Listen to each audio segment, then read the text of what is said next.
Okay, Jordan, put it in perspective for us. You really can't. You really can't put this moment into perspective because this is what you dream of. And I'm 27 years old, so a lot of dreams that I have not come true in life. And so I've been a little bit beaten up by life and understand that everything that you aspire to be isn't always possible. But today I'm a world champion. And so I've been here before, but it never loses its significance when you arrive at this moment again. And so the opportunity presented itself. This guy right here believes in me sometimes more than I believe in myself. And when you've got a coach like that, sometimes you've got to believe in their belief in you to push you above the edge and over the edge, really, because this stuff's not easy. Last year was an extremely tough year for me, losing to Sargush in the semis. And a lot of people forgot about what I was capable of. But I always knew that I still had it within me, and I'm still hungry to do more. And so that's number 4. I mean, I'm in an elite company now. There's Burroughs, Smith, and Baumgartner. And, you know, those names are set in a standard amongst themselves. And so when I think of the Mount Rushmore of wrestling, I definitely can say I'm on it now. Jordan, you talked about wanting to do this in the United States where the others have not. The fact that they moved your weight class to the final one, in a sense, it was your night. Sure. Your thoughts about that? I appreciate it. I really appreciate it. The sense of respect that's felt for me from USA Wrestling, from the competitors, the coaches, and the fans from throughout the world. And I've been fortunate enough to be in this position a number of times, but this time was extremely special, very sweet for me. My family was in the stands. It was too dark in there for me to even find them. I didn't even know where they were sitting, so that's why I didn't run up in the stands. I decided to stay down today. But yeah, it was great. It was great. It never gets easier. I tell you that much. It's always tough. We're always finding new ways to evolve, and there's always a high level of frustration because this guy comes with a new plan every day. And so my job is just to put the work in. He makes the details, and he handles the intricacies of the sport, and I just put in the work.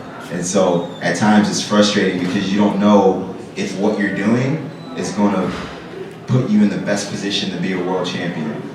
And so there are a lot of days where I think Manning's crazy until tonight. And so it's very rewarding. The only question was that move, that defensive, whatever they first gave 4 points. Yeah. What's your understanding on that, why it was changed? I don't know, dude. I mean, I initiated it, and I think it was kind of like a last-ditch effort for him to try to attempt to throw me. I exposed, but he exposed as well. And so with my initiation of the hold and my execution, I feel as though they rewarded me for the point. So fortunate I didn't have to make the call. And hey, I've been given a lot of bad calls in a lot of different countries. We're finally in America, so we got a good call. Jordan, throwing the brick was huge. You lose that call, you're then losing. And if you lose the call, you're losing 5-4. Yeah. And it's not a push out, it's a takedown you need at that point. Yeah. What's going through your head at that? If I lose this brick throw, what's going to happen? What's going through your head? I'll just get another takedown. I heard it only been down by a point, so I wasn't really worried. But he did a great job at staying defensive, and he has great positioning. And so it was hard to get into his hips and get through him. He's a tough wrestler, dude. And so by no means was he a pushover.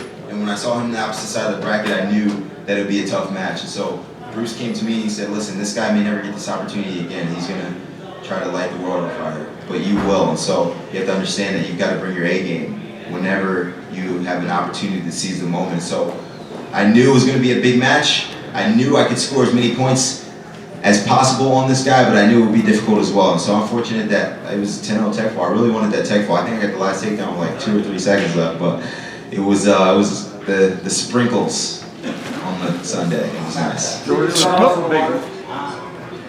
blood in the water, 6-0. Well, I mean, anytime you're up 6-0, you smell blood, but also you sense that, okay, I'm up 6-0, this guy's coming, so he's smelling blood. He's got no choice but to score points. And so the dynamics of the match change at that point. He goes from wrestling completely defensive to, okay, I got to score. But I know if this guy shoots, I'm going to use my counter offense effectively. And so that's why he was defensive early.